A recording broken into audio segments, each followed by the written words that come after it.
Yannick Magnet, candidate d'Europe Écologie Les Verts pour les législatives dans la 11e circonscription des Français de l'étranger. Qu'est-ce qu'elle fait là-bas en ce moment? Je suis curieuse. Elle vit là-bas, elle a sa vie là-bas, elle va nous en parler justement. Pourquoi elle est candidate ici? Elle est candidate ici? Non, elle est candidate là-bas. Ah d'accord. Je comprends de l'étranger. Pas tout de suite. Voilà. D'accord, ok. Qui va de l'Inde jusqu'au Japon. D'accord. Ah, Jannick est arrivée. Elle a eu un mal fou à nous avoir, mais elle nous a eu. On te remercie de ta persévérance, Jannick. On est très content de t'avoir. Jannick, bonsoir. Bonjour. Bonjour, c'est le jour au Japon. Japama Samba. Il est 11h du matin, 11h05, donc finalement, j'ai un petit retard de 5 minutes. Ça fait 5 minutes que j'essaie de vous appeler, voilà, les lignes ont des petits soucis apparemment. Donc oui, il fait plein jour ici, ouais. En tous les cas, c'est meilleur que l'Australie tout à l'heure au niveau du son. Hein. Ah oui. Et meilleur que le Canada. Vrai, ouais. Et meilleur que le Canada. Bizarre. Très, très bonne communication. Donc moi aussi je vous entends bien. Donc tu voulais témoigner de ce que tu vis au Japon auprès des auditeurs français et du monde entier, parce que c'est quand même une situation exceptionnelle. Et donc l'avantage, c'est qu'en tant que ressortissante française, et je pense que tu maîtrises très bien plusieurs langues, j'ai cru comprendre l'anglais, le japonais... Et le français, ça c'est bien. Et il n'y a pas le russe ? Si, il y a le russe aussi. Et mais le russe. français, c'est quand même le meilleur. Eh bien, nous allons écouter ton français. Bien. Eh bien, en fait, moi, j'ai eu une expérience qui m'a beaucoup marquée il y a 2 jours. C'est que j'ai rencontré le maire d'un petit village, en fait, d'une toute petite ville qui se trouve juste à côté de la centrale d'Haïti de Fukushima. Laquelle ? Et donc le village de ce monsieur a été entièrement évacué. En fait, tout le monde s'est sauvé. Et le maire, il est parti en fait avec ses administrés et ils ont trouvé refuge dans un lycée désaffecté qui se trouve dans la banlieue de Tokyo, donc quand même à plus de 200 kilomètres de leur village. Et voilà, j'ai eu la chance de le rencontrer donc avant-hier et ça m'a vraiment beaucoup marqué, beaucoup ému et je pensais commencer par vous parler de ça. Combien de personnes alors évacuées dans ce lycée? Alors, dans le village, à l'origine, il y avait un peu plus de 7000 habitants. Et en fait, ils sont partis à près de 1500. Ils se sont retrouvés à près de 1500 dans ce lycée désaffecté. Les autres personnes sont allées dans de la famille, à droite, à gauche, se sont débrouillées. Mais il est toujours en rapport avec tout le monde d'ailleurs, avec toute la population de son village. Et lui, avec à peu près 1500 personnes, ils ont trouvé refuge donc dans ce lycée qui était un grand lycée qui ne servait plus. Il s'est arrangé avec la municipalité de l'endroit où se trouve le lycée et voilà, ils sont hébergés là encore. Donc au départ, ils étaient près de 1500 et moi quand j'y suis allée, il m'a dit qu'ils étaient près de 500 à rester encore. C'est-à-dire que les autres personnes, petit à petit, ont trouvé à se loger ailleurs ou bien ont trouvé un boulot quelque part, sont partis là-bas, parfois à l'autre bout du Japon, puisqu'il m'a dit qu'il y a des gens qui sont à Okinawa, donc à l'extrême sud du Japon, d'autres sont partis à Hokkaido, tout à fait au nord, dans l'île qui est le plus au nord. Donc les gens se sont éparpillés comme ça à mesure qu'ils pouvaient trouver des solutions. Mais il y en a encore près de 500 qui sont là, donc depuis 10 mois, parce qu'ils sont arrivés en avril en avril de l'année dernière. Ils ont erré un peu dans tous les sens, ils sont allés dans des refuges de fortune à droite et à gauche, sur place dans la région de Fukushima, jusqu'au moment où ils ont pu trouver cette solution. Et de quoi ils vivent alors ? Alors, donc, ils sont l'hébergement dans ce lycée, évidemment, ils n'ont pas à le payer. C'est-à-dire que j'ai posé la question, mais vous utilisez là de l'eau, de l'électricité, etc. Bon, qui est-ce qui paye ça ? Et donc, il m'a dit, c'est en fait le département de Saitama, c'est dans la banlieue de Tokyo, le département de Saitama envoie la facture au département de Fukushima qui envoie la facture au gouvernement. Donc finalement, ils envoient ça à Ereva. Ils envoient ça à Ereva. Ça serait pas mal, ou à TEPCO, mais bon. Allez, ça serait bien qu'ils payent. Alors donc pour l'instant, pour les charges, ça se passe comme ça. Le logement sur place, bien sûr, bon, ils ne leur prennent rien, il manquerait plus que ça. Et on leur livre aussi gratuitement des repas tous les jours. Donc j'ai regardé ce qu'ils mangeaient, j'ai même pris des photos d'ailleurs. Et en fait, on leur livre ce qu'on appelle au Japon des bento, c'est-à-dire des repas froids. Des repas froids et donc ils ne mangent rien de chaud en fait. Oui, mais alors est-ce que ces repas ils sont pas contaminés comme nous le disait tout à l'heure le monsieur? Ah mais ça on peut pas savoir parce que bien sûr pour faire ces repas je suppose qu'ils utilisent des ingrédients les moins chers possibles. Donc on sait pas d'où ça vient. On sait pas du tout d'où ça vient. Hein.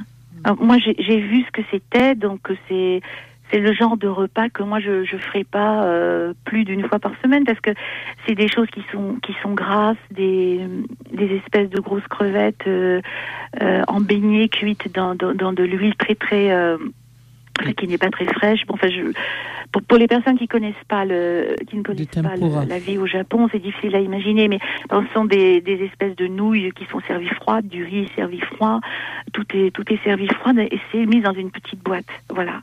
Et ça n'est pas la meilleure qualité. Alors moi j'ai vu ça et je leur ai dit mais vous n'avez pas de fruits parce que ça m'a inquiété. Je me suis dit voilà, ces gens ne mangent que ça depuis 10 mois, midi et soir, et ils ont des boulettes de riz le matin. Et donc j'ai posé la question, vous n'avez pas de fruits? Et j'ai parlé avec un couple de personnes âgées, de 78 et 80 ans, et ils ont réfléchi, ils m'ont dit ah si, on a eu 2 fraises il y a 2 jours. Est-ce que c'est l'époque des fraises là-bas? C'est les fraises, il y en a toute l'année ici parce que ce sont des fraises qui sont cultivées en serre. Voilà. Et j'ai essayé d'imaginer comment ils arrivaient à tenir le coup avec comme ça. Bon, ils ne se plaignent pas parce que c'est ça ou rien en fait. C'est ça ou la rue. Donc bon, c'est anecdotique cette histoire de fruits, mais enfin j'essaie de me mettre à leur place et je me dis mais c'est terrible. Après, je suis allée voir dans une sorte de salle qui leur sert de restaurant. C'est là que les repas sont livrés. Donc il y a des tables, il y a des chaises, et puis les gens viennent les uns après les autres chercher leur boîte de bento, leur repas froid. Et j'ai vu à un moment donné, il y avait sous une table, il y avait un carton avec des carottes, non épluchées comme ça. Bon, c'est quelqu'un qui a dû envoyer des carottes, ils les mettent là, et ceux qui veulent manger des carottes, ils peuvent en prendre et puis les éplucher eux-mêmes pour je sais pas comment ils peuvent faire, ils n'ont pas de matériel pour faire la cuisine, il n'y a rien du tout pour ça. Oui. Alors donc oui. Mais là pour les carottes, il suffit d'avoir un épluche légumes, on peut les manger crus. Ah oui, bien sûr, nous on le fait beaucoup en France, mais c'est vrai qu'au Japon c'est pas trop la coutume de manger comme ça. En général, il faut qu'ils les coupent en petits morceaux, il faut qu'enfin ils ajoutent. Voilà, oui, mais ça, il pourrait quand même avoir eu un couteau et puis un épluche légumes. Bien sûr. Oui, alors justement, ils ont reçu un petit peu d'argent quand même. Ils ont reçu un petit peu d'argent, donc pour l'instant, ils ont reçu 1 million de yens d'un côté et 300 000 yens de l'autre. Attendez, je suis en train de vérifier mes chiffres. Oui, c'est bien ça. TEPCO leur a donné 1 million de yens par personne. Et le gouvernement leur a donné 350 000 yens pour l'instant. C'est pas du tout. Par personne.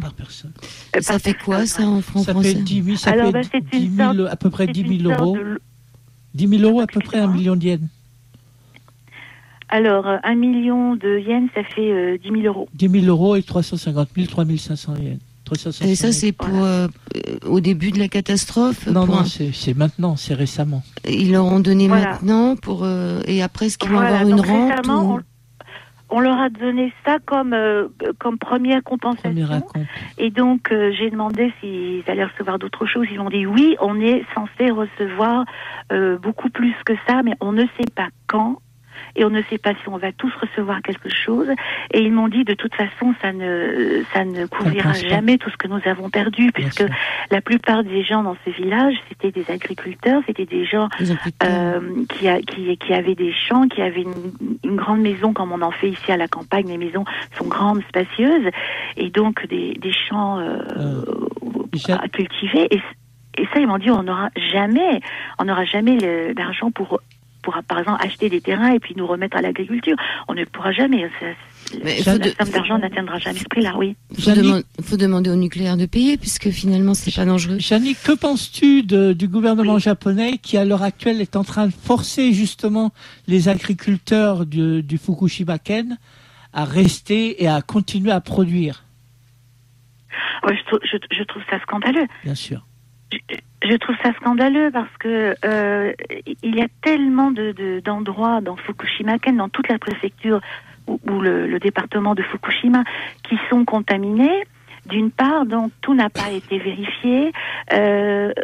À certains endroits, ils ont vérifié quelques légumes ou un petit peu de riz, mais il est impossible de tout vérifier. D'autre part, je pense qu'on l'a dit dans l'émission tout à l'heure, j'ai pas écouté, mais vous savez qu'il y a encore du césium qui est lâché sans arrêt par la centrale. Il y a des nuages radioactifs qui sortent sans arrêt, puisque ça vient même jusque Tokyo. Donc on ne sait pas à l'avance où tout à coup il va y avoir un endroit contaminé. Peut-être qu'il n'était pas contaminé il y a un mois et que tout à coup il va le devenir. C'est quelque chose qui est en cours sans arrêt. Il faudrait vérifier sans arrêt. Or, c'est absolument impossible. On ne peut pas. Donc, le gouvernement prend des risques gigantesques. Et la fameuse décontamination. Mais est-ce qu'ils ont le choix vous savez comment elle se fait, la décontamination? Oui. Alors, comment elle se fait, la décontamination? On savonne les murs. En a parlé. On arrose et on savonne les murs.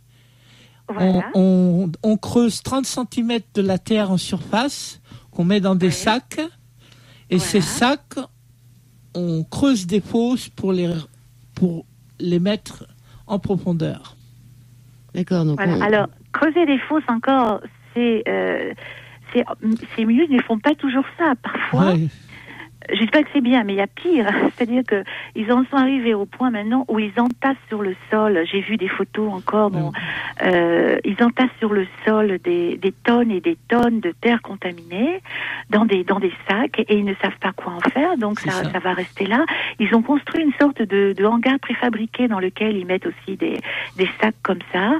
Et puis ils savent pas pour combien de temps. Ils savent pas comment ils vont les traiter parce que personne ne sait traiter ce genre de déchets. En fait, c'est une forme de déchets nucléaires quelque part. Et personne ne sait les traiter. Donc ils n'ont ni les méthodes, ni la main d'œuvre, ni le lieu. C'est sans fin. Et alors, justement oui. Alors moi qui connais rien, est-ce que le Japon a les moyens d'importer de la nourriture pour toute sa population? Déjà, le Japon importe beaucoup. Non, mais là, si vous voulez pas manger du contaminé, faut plus manger local. Oui, c'est bon. Heureusement qu'il y a du riz qui est cultivé ailleurs dans le Japon. Il y a pas que. Oui, mais le problème, c'est qu'à l'heure actuelle, ils mélangent les riz au niveau national. Ah, mais tout à fait. Le gouvernement japonais mélange le riz de Fukushima aux autres riz des régions qui n'ont soi-disant pas été contaminées. Tout à fait. Pour diluer la contamination. Est-ce qu'ils nous envoient pas son riz, les Japonais, parce qu'ils pourraient nous l'envoyer aussi? Non, il y a une chose, c'est que le gouvernement japonais compte envoyer du riz en aide aux pays du tiers-monde. Un pays sous-développé, oui, ça va les faire grandir. Voilà. Jannick, est-ce que poisson aussi, oui. C'est vrai, des conserves de poisson aussi, j'avais vu ça. Cet été, ils ont pris la décision d'envoyer des conserves de poisson pêchées dans le Pacifique, là, le long des côtes, dans les pays émergents. Voilà, un cadeau empoisonné. Question, Jannick. Au début, tu nous parles de village avec 7000 habitants. Donc, je suppose que sur cette population, oui, déjà pour nous, en France, c'est une petite ville. Mais sur cette population, il devait y avoir des femmes enceintes, il devait y avoir des vieux, il devait y avoir des jeunes, la population active. Est-ce qu'il y a eu un suivi médical à travers cette diaspora liée à l'évacuation? Non. Donc, on n'a aucun chiffre à savoir la mortalité chez les enfants, non. Alors, donc, il n'y a pas de traçabilité du tout. Non. Non, d'après ce que m'a dit le maire donc, que j'ai rencontré, en fait, c'est chacun pour soi. Ceux qui veulent avoir un suivi médical, ils peuvent eux-mêmes faire la démarche, mais pour l'instant, il n'y a rien d'organisé, d'autant plus qu'ils sont disséminés un peu partout, maintenant dans le Japon. Et en fait, la mentalité japonaise fait que les gens qui viennent de Fukushima et qui ont peut-être été irradiés, en fait, ça fait peur aux autres. Oui. Et en général, quand ils vont s'installer ailleurs, ils ne disent pas d'où ils viennent. Mais alors, comment ils vont se débrouiller pour les documents d'état civil ? Alors justement, très bonne question. J'aurais dû la poser au maire parce que le maire, il a en fait déménagé sa mairie. Enfin, déménagé, il a pas pu prendre tous les documents, etc. Mais il a installé sa mairie dans ce lycée désaffecté à côté de Tokyo, dont je vous ai parlé. Et comment ils font ça, j'avoue que je ne sais pas du tout. Je ne sais pas. Je sais pas comment on fait quand une ville a été détruite. La ville en question, Futaba, elle n'a pas été détruite. Hein. Enfin, partiellement, tout petit peu, la partie qui est au bord de la mer, avec le tsunami, mais la partie en hauteur n'a pas été détruite. Donc, peut-être qu'il reste encore des documents dans les disques durs d'ordinateur, des choses comme ça. Je pense que tout a été numérisé. Là, j'avoue que je ne sais pas. Je ne sais pas. Le maire, lui, bon, il connaît tout le monde parce que c'est une petite ville, mais et puis souvent dans les campagnes comme ça au Japon, ce sont des gens qui sont installés là-bas depuis longtemps, qui sont tous plus ou moins liés par des liens de famille. Hein, donc, c'est ça. Il n'y a pas d'évacuation individuelle possible. Mais on se demande ce qu'on ferait nous à leur place si on quitterait tout aussi. Hein.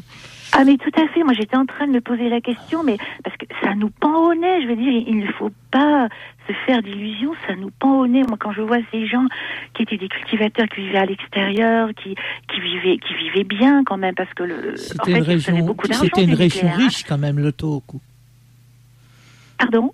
Je dis que le Tohoku était une région quand même prospère avant. Ah tout à fait, oui, tout à fait, oui, tout à fait.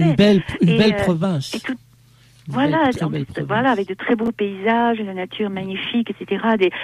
D'ailleurs, beaucoup de petits producteurs bio, hein, aussi. Oui, aussi. Et et des fruits, beaucoup de vergers, bon. Ouais. Et nous, imaginez en France, ça arrive dans la région en Aquitaine, avec ou dans le Rhône, avec tous les vignobles, etc. Du jour au lendemain, ça arrive déjà. On ne peut plus y toucher. En Champagne. En France, il y a un vin qui est en train de changer d'étiquette, justement. C'est le champagne. Voilà. C'est parce qu'ils sont en train d'enfouir.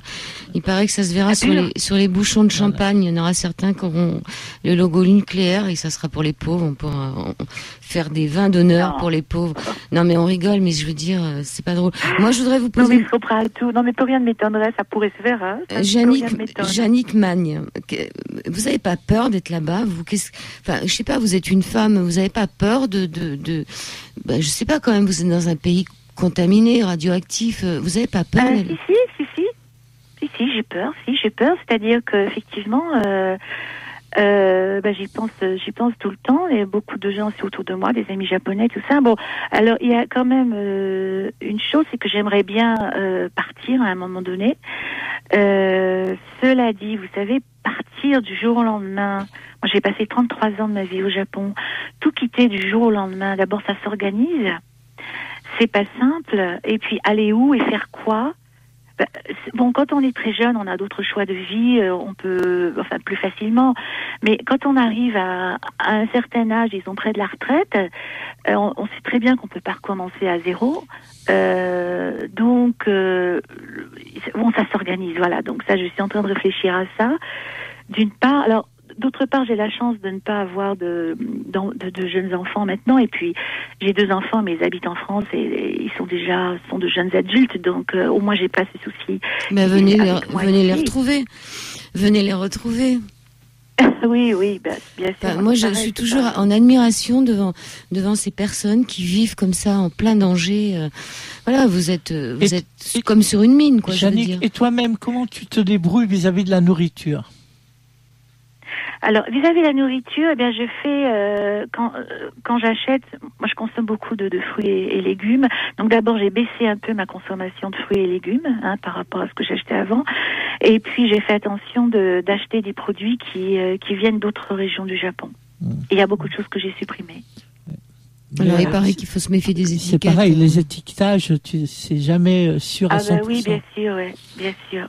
Il y a des supermarchés, soi-disant, qui ont commencé à Tokyo à vérifier et à être très réglementaires sur la provenance de leurs aliments. Oui, oui. Alors au début, c'était vraiment très surprenant. Ils poussaient carrément les gens à acheter les produits qui venaient directement de Fukushima. Ça, c'était le gouvernement, ça. Encore contrôlé. Voilà. Et bon, cette période, elle est un petit peu révolue. C'est-à-dire que maintenant, ils sont plus malins quand ils en vendent, ils ne le disent pas forcément. Comme vous disiez à l'instant, là, ils modifient les étiquettes, tout ça. Et sinon, oui, ils se sont rendus compte que la population, elle s'est éduquée, elle commence vraiment à se méfier, à faire attention. Donc, ils jouent avec ça et ils essayent aussi d'être plus clairs maintenant. Mais bon, on ne sait pas, parce que regardez pour le poisson, par exemple, il y a des pêcheurs du Tohoku qui continuent à pêcher sur les côtes du Pacifique qui ont été contaminés. Et quand vous allez là-bas, les ports de pêche, ils sont complètement vides quand ils vont pour la vente des poissons, tout ça. Il n'y a personne. Pourquoi ? Parce qu'ils vont vendre les poissons vers le sud. Oui, et ils disent qu'ils ont pêché ça au large des côtes du sud ou du centre. Alors qu'en vérité, ils ont pêché ça au nord. Et donc, on vérifie pas le poisson. Et je suis persuadée qu'il y a des milliers de gens qui mangent du poisson contaminé. Ici aussi, c'est la même chose en France, parce qu'il n'y a pas beaucoup de Français qui peuvent vérifier le code barre d'une conserve. Bien sûr. Bien sûr, mais là, carrément, les pêcheurs disent qu'ils ont pêché ça à côté. Donc, de toute façon, qu'est-ce que vous voulez aller vérifier ? Il faudrait des appareils, il faudrait toute une organisation pour que au niveau officiel, on puisse vérifier mais ça. Mais le gouvernement ne le fait pas encore. Eh ben non, pas du tout. À mon avis, il ne le fera pas. Et pourquoi les supermarchés ne s'équipent pas de ces espèces d'appareils à 8 000 € là, finalement ? Et qui permettrait aux consommateurs de vérifier avant la sortie. Oui, il y a des groupes qui en achètent, mais il y en a très peu parce que ça coûte une fortune quand même. Et puis, donc là, il y a Laurent qui en a acheté un. Hein. Laurent m'a baissonné. Et pourquoi vous essayez pas de voir avec les supermarchés ? Parce que finalement, le supermarché, ça lui donnerait du monde. Dans son supermarché, ça serait vite amorti et finalement celui qui est dans le supermarché, il est comme vous, il a envie de vivre. Je crois qu'il y a des supermarchés qui commencent à le pratiquer. Et moi, je sais qu'il y a une municipalité dans la banlieue de Tokyo où ils ont acheté un appareil comme ça et ils vérifient pour les cantines, les repas dans les cantines. Mais c'est un très grand problème, les repas dans les cantines pour les étudiants. Ah bah oui. Ah bah oui. Moi, je vous avoue que si j'avais eu des jeunes enfants avec moi, je serais partie. Et les enfants qui étaient méprisés par les autres s'ils amenaient leur gamelle, quoi. Oui, ils étaient ostracisés, battus et autres. Absolument. Comme s'ils n'étaient pas assez suffisamment nationalistes, ils supportaient pas les gens du Tohoku. Ils trahissaient la patrie en apportant leur gamelle de la maison. Oui, tout à fait, oui. Mais il y a cette réaction même entre adultes, hein, aussi, hein. Entre adultes, même entre étrangers qui vivent au Japon, il y a encore un certain ostracisme entre ceux qui se sont mis à l'abri après la catastrophe et ceux qui sont restés ici. J'ai vu ça aujourd'hui. Il y avait un mot justement d'un étranger de Tokyo à Nelson sur évacué de Fukushima. Il reprochait à Nelson, il disait tu n'as plus de crédibilité de parler pour le Japon parce que tu es parti. Malgré que je comprenne que tu es parti vis-à-vis de tes enfants, tu perds une crédibilité. Alors que l'étranger qui reste au Japon garde sa crédibilité du combat antinucléaire. Oui, sauf que moi je trouve que Yori, je lis souvent ses billets, c'est complètement crédible. Au contraire, il furette bien l'information, il va au fond des choses. Non, moi je crois que ça c'est un faux problème. Le vrai problème, la chose la plus horrible à écouter ça, c'est je vois la normalisation d'un état de fait qui est complètement monstrueux. C'est-à-dire que voilà, les populations s'installent, on vit avec les enfants, on continue la vie, alors que les conditions de la vie ne sont plus là. Il faut le dire clairement. Donc le problème de savoir s'il faut partir ou rester, à la limite, est un faux problème. Le problème, c'est de savoir si les gens vont accepter qu'on ait multiplié par 20 les limites de doses acceptables. Voilà, ça c'est un vrai problème. Et parce que c'est un problème pour le moment spécifique au Japon, mais à la prochaine catastrophe, si ça se trouve, ce sera en Pays de Loire qu'il faudra s'attendre à ça. Donc, il faut vraiment agir tout de suite, mais vraiment tout de suite, de manière citoyenne au niveau international, pour arrêter cette folie du nucléaire, pour en sortir. C'est-à-dire, il ne s'agit plus d'accepter d'avoir une agence internationale qui fait la promotion du nucléaire. Le fond du problème est là. Il faut en finir de cette promotion obligatoire du nucléaire, qui est imposée par l'ONU. Donc, il y a vraiment un rôle criminel de l'Organisation des Nations Unies. Et donc, moi, je le dis très clairement, ces gens-là sont des criminels. Donc, il va falloir que les Australiens, les Américains, les Européens, l'Asie, les Japon. Pourquoi le crime nucléaire pourquoi le crime nucléaire, qui est un crime contre l'humanité, n'est pas reconnu? Bonne question. Janie, je voulais te demander ton témoignage personnel. Tu te souviens de ce que tu avais fait un article, La sortie du tunnel? Oui. Tu peux nous dire quelques mots à ce sujet-là, ton expérience? Oui, alors... De 9 mois, puis soudainement, j'aimerais que tu le partages avec l'audience, les auditeurs. Oui. Alors, oui, c'est un article que j'ai écrit sur mon blog, en fait, au mois de décembre, et où j'explique qu'enfin, je commence à surmonter... 9 mois après. Ça t'a pris 9 mois. 9 mois après. Ouais. 9 mois, c'est comme un accouchement en fait. 9 mois après les événements, pour la première fois, je commençais à me sentir à nouveau moi-même et je pouvais écouter de la musique, je pouvais rire enfin parce que pendant quasiment 9 mois, j'étais dans une sorte d'état second, c'est-à-dire j'avais complètement perdu, comme beaucoup d'autres, bien sûr, j'avais complètement perdu le goût de m'amuser. Je n'ai pas pu écouter de musique pendant des mois après le choc de la catastrophe, et je me demandais quand j'allais redevenir moi-même. Je pensais que ce serait impossible. Donc, on peut dire que c'est une forme de dépression ou c'est le syndrome post-traumatique probablement quelque part. Et pourtant, moi, j'étais à Tokyo, j'étais pas à Fukushima, mais la vie à Tokyo était terrible pendant plusieurs mois. Bon, on a encore énormément de difficultés pour la contamination, mais la terre bougeait tout le temps. On ne savait pas ce qui allait se passer. On avait la crainte d'une autre explosion à la centrale à tout moment. Et puis, oui, la terre bougeait sans arrêt, nuit et jour, donc on ne pouvait pas avoir de nuit complète. On dormait habillé parce qu'on se disait, à chaque fois qu'il y avait une secousse, on se disait, est-ce que c'est maintenant qu'il faut sortir de la maison, enfin l'appartement en courant pour aller se mettre quelque part à l'abri, ou est-ce que je peux encore rester à l'intérieur? Est-ce que ça va s'écrouler? Est-ce que ça va pas s'écrouler? C'était sans arrêt comme ça, et voilà quoi. Donc c'était l'épouvante. Je peux dire, c'est une forme d'épouvante, Et puis cette épée de Damoclès du nucléaire qui était là sans arrêt. À la prochaine grosse secousse, quelle centrale va sauter? Parce qu'il faut pas se faire d'illusions. Il y a d'autres centrales au Japon, même si les réacteurs sont presque tous arrêtés. Arrêtés, ça veut pas dire qu'ils sont pas dangereux, puisque le combustible est toujours là, et les piscines de combustible aussi. Et à la prochaine secousse un peu trop forte, qu'est-ce qui va se passer dans les autres centrales? Qu'est-ce qui va se passer à Fukushima Daini, la deuxième centrale qui est un peu plus au sud? En fait, on n'en sait rien. Alors, quand maintenant ça bouge quand même beaucoup moins que dans les mois qui ont suivi la catastrophe, on est un petit peu rassuré, mais enfin entre guillemets, on sait très bien que ça peut nous arriver à tout moment, bien sûr, mais on n'est plus dans l'état de peur terrible dans lequel on se trouvait, disons. En mars, avril, mai, juin, ça bougeait sans arrêt, quoi. Ouais. Et ça, c'est ton témoignage à toi qui était quand même à 250 km. C'est pas loin, 250 km. Oui, mais alors on peut imaginer quelqu'un qui vit juste à la porte, à 20, 30, 50 km. Ouais. Une petite question, Janie, qu'est-ce qu'il en est actuellement justement par rapport aux remontées de température dans le réacteur 2? Comment est-ce que l'information est diffusée? Comment est-ce que c'est vécu au Japon? Est-ce que vous êtes au courant déjà?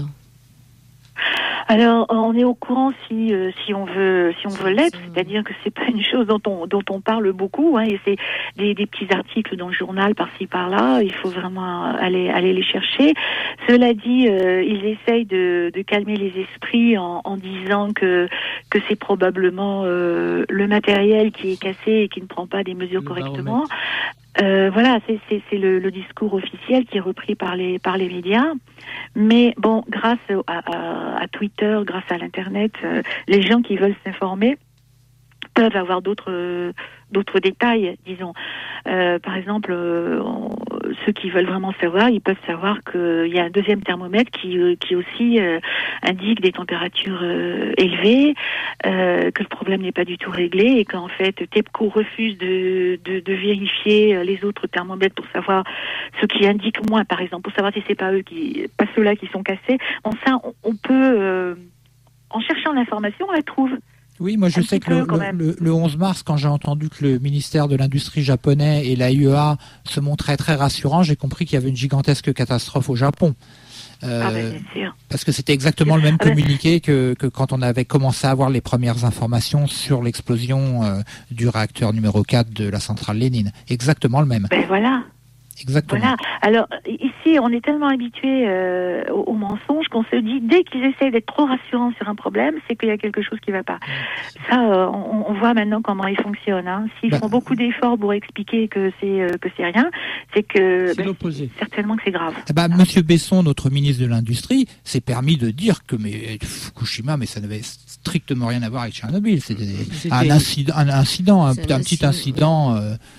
Négligeable. C'est-à-dire, on a quand même des politiques qui sont d'une carrure assez exceptionnelle, je trouve, en France. Ah oui, là vraiment, là on fait fort en France. Oui, je crois. Ouais.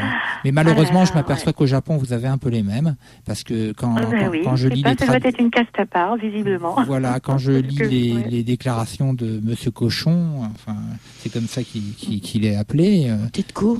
Et qui vient expliquer que le thermomètre est cassé, mais que il n'y a pas de fièvre. Moi, je trouve ça extrêmement inquiétant. Je veux te remercier, Jeannie. Attends, moi, je voudrais lui poser une question. Parce que moi, je suis quand même curieuse. Moi, je vis pas là-bas. J'essaye de m'imaginer ce qui se passe. Donc, le témoignage était assez extraordinaire. Mais en dehors de ça, ceux qui étaient vraiment à côté des radiateurs, non pas des radiateurs, des réacteurs qui ont eu du mal. Est-ce qu'il y a une population qui a déjà subi des dégâts? C'est-à-dire, est-ce qu'il y a déjà une population qui a été hospitalisée, qui en est morte? Voilà. Moi, je veux savoir, je veux des détails. Est-ce que on peut se tutoyer, hein, je veux dire. Est-ce que toi, t'étais pas en train de te tâter, te demander si t'étais comme d'habitude, si t'avais pas reçu des radiations? Si. Voilà, c'est ça que je veux savoir, moi. Ah si, tout le temps. Et tu vois, pour revenir parce que j'ai pas tout à fait fini en fait sur ce que je disais sur les réfugiés là que j'ai rencontrés il y a 2 jours, j'ai posé la question au maire aussi. Je lui ai dit, mais vous n'avez pas de problème de santé? Et en fait, il m'a dit, si, je saigne du nez tous les jours, et tous les gens qui sont ici dans le refuge, ils saignent du nez tous les jours. Et saigner du nez, c'est un signe un signe qu'on a été touché par la radioactivité, qu'on a été irradié. Et c'est un problème pour les enfants de la région de Fukushima. Et alors, il y a aussi une chose qu'il ne m'a pas dite et que j'ai vu après dans une conférence de presse qu'il avait donnée un jour avant. Il a perdu tous les poils de son corps, par exemple. Et ça, j'ai beaucoup retrouvé ça dans d'autres témoignages. Les gens perdent leurs cheveux par mèche entière, ou tous les poils du corps tombent. Comme une chimiothérapie. Hein. Voilà, comme une chimiothérapie, exactement. Voilà, donc voilà. Alors, à part ça, il y avait les problèmes de thyroïde, et c'est vrai que moi, après la catastrophe, je me sentais extrêmement fatiguée, et je me disais, mais qu'est-ce qui m'arrive? Est-ce que j'ai été contaminée par du césium? Est-ce que c'est la radioactivité qui me fait ça? Enfin, oui, effectivement, on se demande. Et je me sentais tellement mal. C'est pour ça que je croyais que je ne m'en sortirais jamais, en fait. Hein. Et en parlant avec d'autres personnes, c'était pareil. Alors, après, comme moi, je ne me suis pas fait examiner par un médecin, parce que si vous allez dans un hôpital et vous dites, je veux savoir si j'ai pas été contaminée au césium ou voilà, on vous rionnait. Vous pouvez pas le faire. Vous pouvez pas le faire. Vous n'avez pas le droit de savoir. même en France, je ne suis pas certaine de le faire parce que j'ai plusieurs amis, de pouvoir le faire. J'ai plusieurs amis qui sont rentrées en France parce qu'elles avaient des enfants, donc elles sont parties avec les enfants. Et très inquiètes, elles ont voulu, elles se sont même adressées à l'IRSN, elles ont voulu avoir des examens pour en avoir le cœur net, et elles n'ont jamais pu le faire. Alors, il y a une personne qui l'a fait, une japonaise, elle l'a fait à Berlin. Oui. En Allemagne, ils le font. Elle est allée jusqu'à Berlin pour le faire. Donc moi, maintenant, si je veux savoir si j'ai été contaminée d'une manière ou d'une autre, je ne sais pas comment m'y prendre. Hein. Je ne sais pas. Et c'est vrai que quand on se sent pas bien, quand on est fatigué, quand on se dit, ça y est, il m'est arrivé quelque chose. Ça, c'est clair. Hein. Et alors, je ne peux pas vous dire, dans mon cas, si c'était un effet du stress, de l'angoisse. C'est ce que le gouvernement japonais c'est dans votre tête, il va dire, c'est dans la tête. C'est le stress. Ouais. C'est le stress. Ah ben oui, de toute façon, ils vont dire ça. Mais moi, dans mon cas personnel, comme je commence à me sentir mieux maintenant, je ne sais pas. En fait, j'avoue que j'aimerais beaucoup faire des examens médicaux pour savoir si j'ai été contaminée, à quel degré, etc. Ça, j'aimerais, franchement. Mais par rapport à ça, Yannick, normalement, moi, on entendra tout à l'heure Roland Desbordes en parler, mais il y a le CRMS, Citizen Radioactivity Measuring Station. Donc à Fukushima. Voilà. Donc, il dispose de moyens de faire des mesures sur le corps, donc de personnes, de mesurer justement la radioactivité. Mais comment ils font? Ce sont des mesures, c'est un peu ce que fait l'Institut Belrad en Biélorussie, c'est-à-dire qu'ils ont un siège, un dispositif qui permet de faire un calcul de mesure du nombre de becquerels par kilo, voilà. Donc on peut dire vous vous trouvez à cet endroit-là, donc faites vraiment attention à votre alimentation, vous êtes beaucoup trop contaminé, peut-être des cures de pectine, des habitudes alimentaires. Donc ça, effectivement, je demande aux gens de se rapprocher vraiment du CRMS au Japon et aussi de se rapprocher en se rapprochant du CRMS, ils le font aussi, mais de se rapprocher de l'Institut Belrad, qui est le seul institut au monde à avoir une expérience de terrain de ce que sont les pathologies de personnes, d'enfants, de familles vivant depuis des décennies sur des territoires durablement contaminés. Voilà, donc il faut rendre à César ce qui revient à César. L'Institut Belrad est vraiment une référence. Alors, en tous les cas, Yannick, il y a donc la personne qui nous dit qu'elle a vécu avec sa famille au Japon pendant 13 ans et que elle est partie vivre au Canada en juillet 2011 et qu'elle a tout recommencé à zéro après 13 ans au Japon.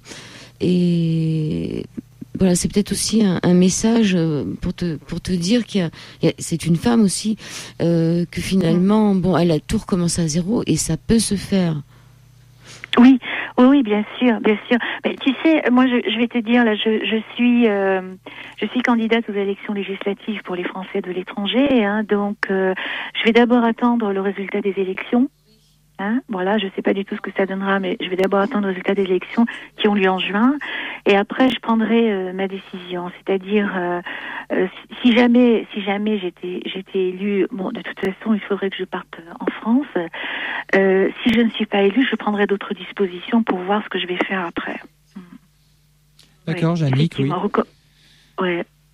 Recommencer quelque chose quelque part, oui, ça me paraît de plus en plus possible. C'est-à-dire que peut-être au départ j'étais un peu dans le noir, dans l'angoisse, et c'est difficile de prendre les bonnes décisions quand on va pas bien, quand on a peur, et puis maintenant je me dis que je me sens mieux et c'est le moment d'organiser mon départ. Parce que avant que ça s'aggrave de nouveau. Est-ce que je peux mettre un peu de sourire dans tout ça qui est bien triste? Monsieur Thierry Mariani, il va venir passer combien de temps dans la région de Fukushima avant de se présenter face à toi? Je me le demande. On pourrait lui demander. On lui demande ce soir. Voilà, Roger Nimmo demande à Thierry Mariani combien de temps il va aller passer au Japon dans la région de Fukushima avant d'oser se présenter dans la 11e circonscription des Français de l'étranger. Voilà, on aimerait bien, tiens. Tout à fait. Et puis il a qu'à faire un petit tour vrai à côté de Fukushima pour prendre des vacances, mais juste à côté là où ça va pas. Alors c'était pas une femme, hein, c'est un homme qui nous dit venez tous au Canada.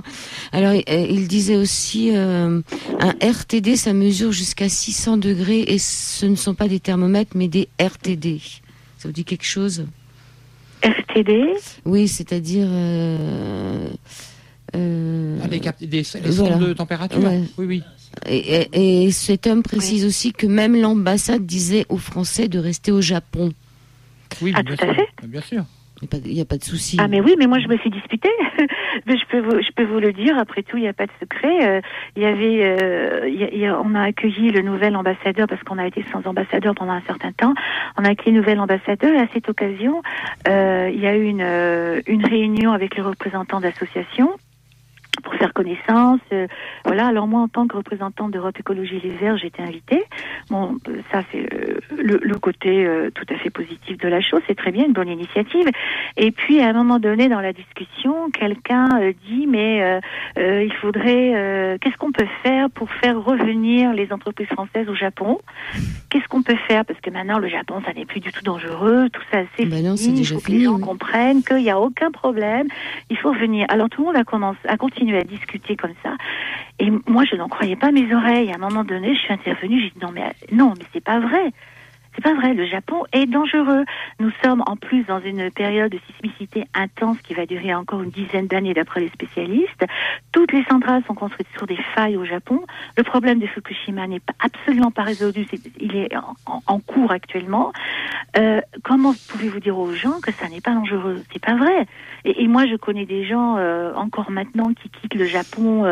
J'ai encore des amis qui vont partir là dans une semaine parce qu'ils ont une petite fille et que ils se rendent compte que c'est pas possible de rester ici avec des enfants.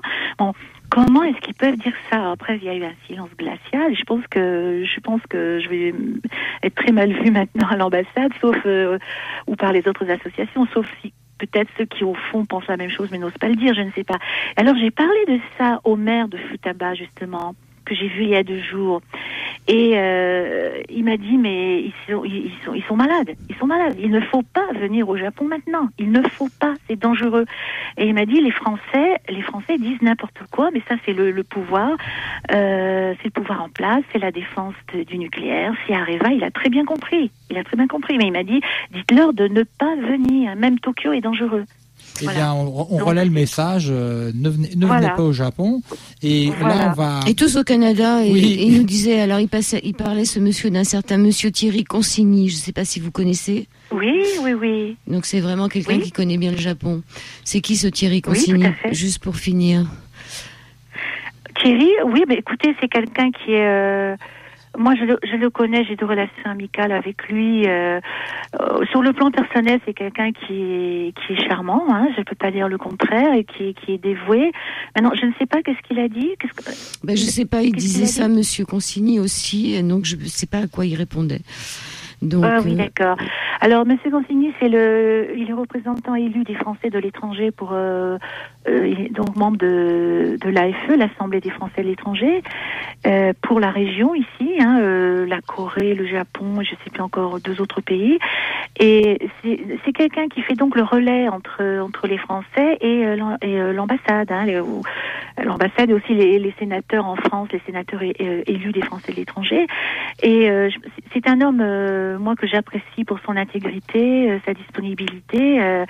Voilà, je peux pas vous dire autre chose. Je ne sais pas au fond ce qu'il pense, je ne sais pas, mais je crois que c'est quelqu'un qui est conscient des réalités. D'ailleurs, moi, au cours de la réunion dont je parlais à l'instant à l'ambassade, M. Consigny a pris la parole après moi. Au bout d'un petit moment, il a dit c'est vrai qu'il faudrait mieux attendre 12 à 18 mois. 12 à 18 mois, à mon sens, c'est pas suffisant, mais enfin, c'était déjà mieux que ceux qui disaient il faut venir tout de suite, il n'y a aucun danger, il n'y a aucun problème, la crise, c'est fini. Voilà. Nous allons partir. Je peux pas vous en dire plus. Voilà, et donc, il vous dit simplement qu'il relayait les messages de l'ambassade et qu'il est très diplomate, mais je crois que Geronimo donc il y a une nuit du nucléaire qui a été créée là sur je sais pas si vous connaissez ça, je donne l'information à la dame qui est au Japon. Il dit vous devriez avoir un channel IRC sur Freenode, FREENODE, Freenode, Oui. et il vient de créer Freenode, donc... alors, comment ça s'appelle c'est le dièse, la nuit du nucléaire a été créée, donc voilà. Donc, pour que vous puissiez vous retrouver, puisque lui, il est au Canada et que vous êtes resté au Japon, si vous voulez le... D'accord. C'est une bonne nouvelle. Il s'en passe des choses ce soir. Très bien. Très, très bien. Non, merci. Ça Donc, je sais pas ce que c'est que ce Freenode, mais voilà, dièse, la nuit du nucléaire. D'accord. Merci. Okay. Merci beaucoup de votre témoignage, Jannick Magne. Jannick, oui. Et merci, et quel courage de rester là-bas, franchement. Normalement. Non, mais il y a des choses à faire, donc voilà, il y a des choses à faire. J'essaie de faire le maximum maintenant, et puis après, on avisera. Voilà. Merci. Ben, bonjour, mes amitiés à tout le monde, à toute l'équipe. Okay. Et bonne journée à vous, parce que c'est encore le jour là-bas. Ouais, là, on approche de midi, là. Merci beaucoup. Voilà.